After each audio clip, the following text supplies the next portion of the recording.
Well, here's a sight for sore eyes. It's our beloved Jetta. Just bring it outside so you can see it and do a little startup. About 24,500 miles on it.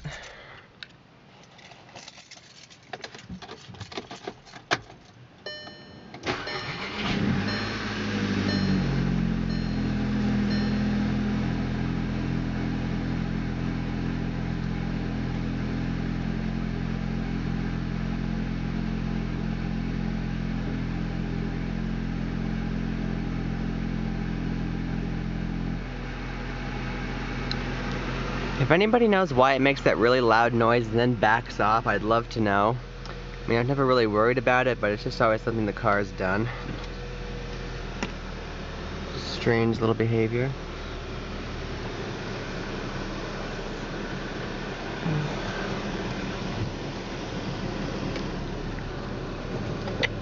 Oops. Hope if I look what I was doing.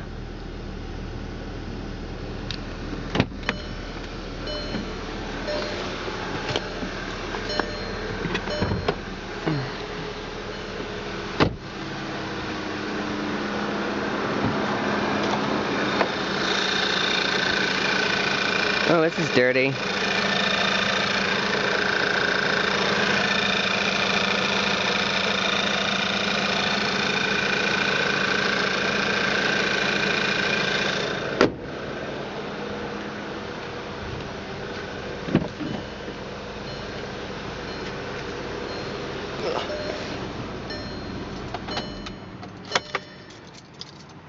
Yes, it has Volkswagen's infamous 2-liter turbo engine, 200 horsepower, 207 pound-feet of torque, 6-speed DSG.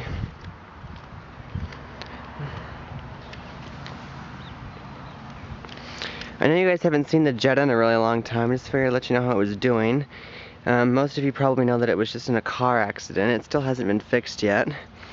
It's going in on July 10th, and we did book a rental, so you will see whatever we get for a rental around July 10th.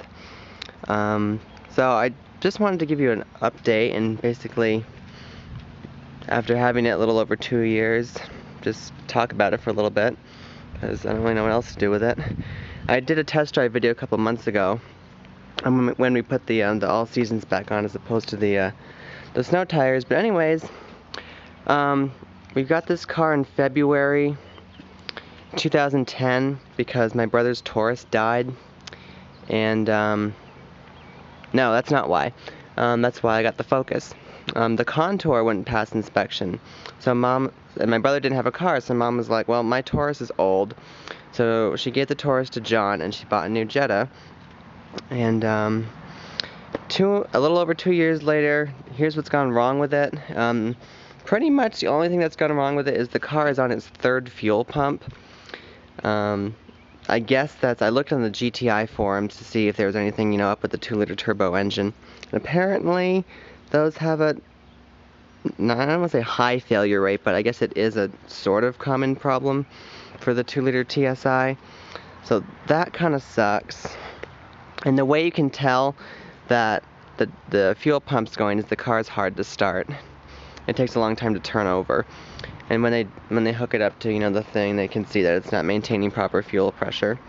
So it's on its 3rd fuel pump, and we did have the sunroof actually completely taken out and reinstalled with a quote-unquote anti-rattle kit, because when it was in this position it would squeak like crazy, and now it just makes a different noise when it's tilted.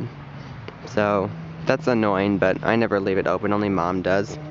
And in case anybody's wondering, no, I do not leave the seat bolt upright. My mom's 5'2" and I'm 5'10", so, or 11, so I don't leave the seat like that. But this is kind of a shitty video, isn't it? But anyway, year-long update. We still love our Jetta. We'd buy it again. I'm sorry, Fusion Sport, but this is still my favorite car that we have. It's the sport model. Obviously, the Wolfsburg does give you sport suspension in addition to the 2-liter turbo and the DSG. This car's a blast to drive. It's got very firm steering, a very responsive chassis. It is loud, though, I will say that. Not the engine noise, but the road noise. It roars. But I'm going to attribute that to these stupid Continental Conti Pro Contact tires, which really are not very good. Yeah, they don't provide a lot of grip. They're just an absolute nightmare in the wintertime. They weren't as bad on the Focus, but this car was a little bit lower profile than the Focus, and they're a little bit wider than the Focus.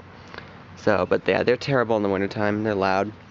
And I was pulling out in front of somebody when it was wet one time, and I literally had wheel spin up to 50 miles an hour in this car. This car has a tremendous amount of torque. The DSG short shifted into second gear, and it still broke traction, and I'd had the traction control on all the way up to 50. So, it's very ferocious if you're not careful with it. Tons of torque. It's a blast to drive. Get immediate power delivery. We love our Jetta. I keep saying that. I hate the new Jettas that have gross cheap interiors. This one still has, beautiful soft touch door trim and the stitching, adjustable armrest, air conditioned lined glove box, independent rear suspension, rear AC vents. It's locked. So yeah, we love our Jetta. I don't really know what else to say to it, or what else to say about it. Mom wouldn't give this car up for anything. She loves driving it. I love it. Cheese loves it. But anyway, let me tell you what's going to get fixed in case you missed that whole spiel. Doesn't look like, you can't really see anything in the video, but there's actually, wow, you really can't, but there's a big license plate scratch right here and 2 little puncture wounds. So it's getting a new bumper put on it because some kid rear-ended us. And it almost got rear-ended the other day, apparently, when Mom was out running errands in it. So yeah, our Jetta's a little bit cursed by getting rear-ended. But luckily, these head restraints work really, really well, and this is an Ihs Top Safety Pick. So, yeah. It's been a really great ownership experience. I think it gets about 28 miles to the gallon we get with it.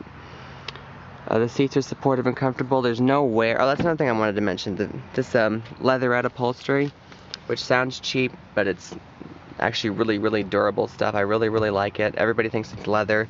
There's no wear on it at all. I mean, literally, I can't find, me of all people who's like really picky, I can't find an ounce of wear on the seats. They're not even wrinkled at all. So, we love this. The seats are great. Everything about this car is great. Absolutely love the thing. If anybody tried to take it away from me, I would strangle their firstborn child. Yay, Jetta. Okay, that's it. Bye, everybody. I'll keep you updated. Like I said, rental car coming soon.